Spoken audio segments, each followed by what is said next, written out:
Hey there, and good evening to you. We're here outside of Eagle Stadium in DeSoto, side of an area round matchup between Baskerville and Celeste. We'll get that game here in just a bit because we had a ton of action here in the DFW area on Friday. So let's get to the highlights, and we start out in Mansfield. The Midway Panthers taking on the Garland-Saxe Mustangs. Midway, winners of 9 straight, facing off against Saxe, and they've won 8 straight. Here in the first, Midway up 14-0 with their defense getting after it, forcing a turnover here. The Panthers come up with the ball and turn away the Mustangs. After Midway's drive stalls, Saxe gets something going here on the ground. That's KJ Williams with a nice run. He gets into Panther territory there. And then a few plays later, Derek Rose punches this one in from a few yards out to cut into Midway's lead at 14-7 there in the second quarter. But the Panthers respond here. Nick Jimenez to Will Nixon, doing his best Amari Cooper impression because he turns on the Jets and goes 67 yards for the score, making it 21-7 in favor of Midway. They take care of business in this one on Friday night, moving on to the next round where they will face the winner of Round Rock and Klein Oak, who meet tomorrow in College Station. Now, how about 4A Division I? The La Vega Pirates taking on Melissa this afternoon. First quarter, La Vega gets the ball and goes right to work. A few plays in, Jarquay Walton takes it in for 6, and La Vega takes the early 7-0 lead. Pirates back in business here. John Richards gets the handoff, rumbling through the secondary there, trying to outrun the defense, but he is brought down just short of the goal line, but the Pirates sitting pretty. Argyle going to clean up the drive here with the keeper. 14-0 La Vega in this one early on. Nothing doing for the Cardinals on Friday. The Pirates take advantage again. Third possession of the game. Third touchdown run of the game. Cruising up 21-0 at that point, still in the first quarter. After Melissa gets their first substantial drive of the game, it's 4th and goal at the 5, and Brendan Lewis forced to just float this one up. Jordan McKinney gets the steal on Black Friday. The interception turns the Cardinals away once again as La Vega blasts Melissa today, 68-21. They are cruising through their side of the bracket. How about the bottom of that bracket? China Spring heading to Joshua to take on Argyle tonight. First drive, Tito bites with some big-time running room into the China Springs secondary, 49 yards before finally being brought down by the Cougar defense. Then a few plays later, Noah Lang going to finish off the drive with the short touchdown run, making it 7-0 in favor of the Eagles early on in the ball game. Same score later in the first, Bo Hogaboom back to pass. He hits Dylan Carter over the middle. Touchdown Eagles, easy pitch and catch as they have things rolling out there at Al Stadium in Joshua. Second quarter now, same score, China Spring looking for any kind of spark, and they get one here as Braden Faulkner hits KJ Peoples for the big play, and China Spring looked for a minute like they would be in business. But the drive would stall. Argyle holds China Spring scoreless, 28-0 at the half as China Spring falls 52-14 in this ball game, ending their season at 6-6. How about down in Division II? The Connelly Cadets taking on the defending state champs, Pleasant Grove in Royce City today. Second quarter here, Hawks up 3 when James Wiggins takes this one up the middle. Pleasant Grove extends their lead out to 10.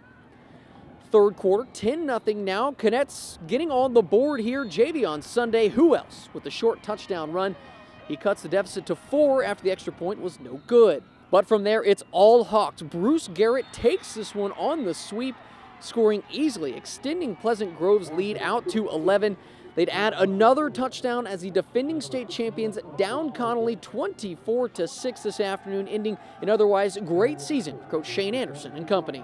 In the second game of the doubleheader at Royce City, Larina taking on the Leopards of Liberty Ilo. Larina striking first. A.J. Bell takes the feed, strolls into the end zone untouched as they take the early 6-0 lead. But the other Leopards with a response. Liberty Ilo's Martavian Riles getting on the outside and takes off down the sidelines all the way to the 1 before he's finally tripped up. And Ilo gonna finish the drive 2 plays later. Cedric Dickerson scoring on the short touchdown run. The Leopards move in front by 1.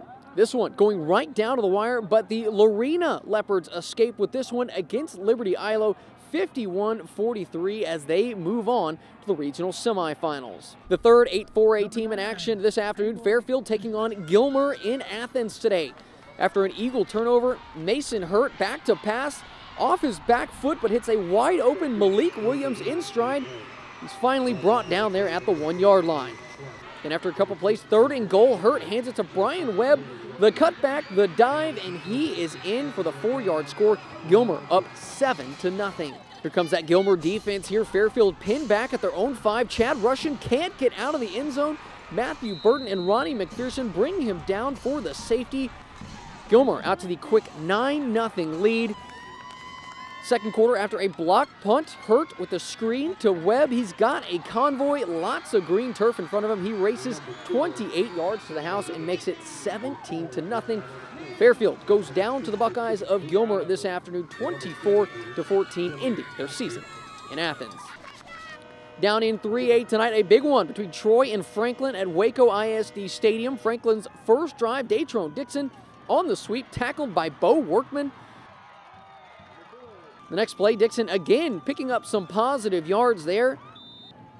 Next play, big Clayton Rosbom, hard to bring down, nice run for the big gain there. Then Rosbom again punches it in for the Lions score as they jump on top 7-0. Trojans ball here, nice run by Zach Herbacek. He's done this all season long, gets that across midfield. Herbacek again with the catch, but the drive would stall and the Lions would take over. Franklin's Avery Archibald with the sweep here. Then Datron Dixon takes it in from 18 yards out for another Franklin score. The Troy Trojans fall to Franklin in this one this evening as their season comes to an end. And last but certainly not least, here in DeSoto tonight, Baskerville taking on Celeste in the area round. Second quarter, 14-13, Baskerville in front. Jalen Rector's pass tipped around before finally being brought in by Truett Murphy for the first down. Then a few plays later, Rector on the keeper, 34 yards to the house as the Blue Devils take the 20-14 lead. Bulldogs trying to do something before the half. Tyler Webb completes this pass here for a first down for Baskerville. Then as time expires in the first half, Webb's pass is intercepted by Jace Gibbons. So the Bulldogs turned away. They go in to the half down by a score of 20-14 as they come up short this evening against Celeste in DeSoto. Still a couple more Waco area teams in action today. For those scores, be sure to check our website at syntexproud.com. Then tomorrow I'm headed right down the road to AT&T Stadium in Arlington, where the Baylor Bears looking to get bowl eligible against the Texas Tech Red Raiders. The final game in this series for at least the foreseeable future at AT&T Stadium. We'll bring it all for you tomorrow night on Fox 44 on a big weekend of football on Fox 44. Until then, in DeSoto, Matt Roberts, Fox 44 Sports.